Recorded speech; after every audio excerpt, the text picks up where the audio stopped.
અમે નીકળી ગયા છીએ ભાઈ ઘોઘા આમડીથી રાજકોટ લાલભાઈના ફામે. લાલભાઈ જગીરાના ફામે ઘોડિયું જોવા જાય છે. હવે રાજકોટ જઈએ અને જો ઘોડિયું ખેલવી ને એના વિડીયો બનાવીને એનો બ્લોગ બનાવવાનો છે. હાલ અમે નીકળી ગયા છીએ. અમારે રાજકોટ અહીંથી થાય છે 90 કિલોમીટર. 90 આપણે બાબરા ભોગવામાં છે અને આવા મોટા મોટા પવન ચક્કા હવે આવવાની તૈયારી થઈ. બધા પવન ચક્કા આવે એટલે માનવાનું કે બાબરા દરેડ પહોંચી ગયા.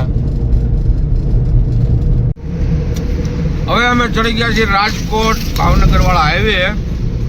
અહીંથી આ બાબરાથી સીધું આટકોટ ને રાજકોટ.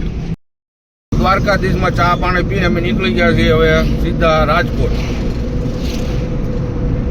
અમે નીકળી ગયા હવે બાબરાની બહાર.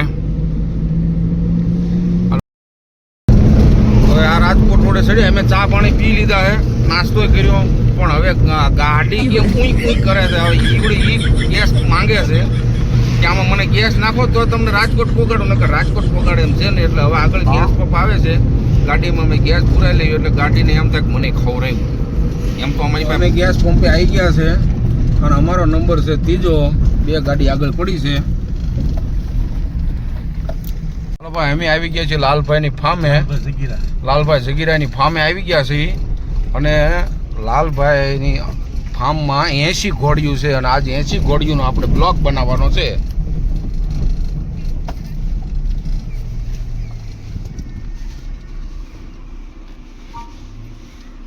જગીરા કે દરબાર में सबका स्वागत है. આમ જો એ લાલભાઈ, હું છે નાથભાઈ. 80 ઘોડી કેટલી? લાલભાઈના 80 ઘોડી. રાજકોટમાં એવું નહીં હોય કે ફૂલીકુમાં લાલભાઈની ઘોડી નહીં ગઈ હોય.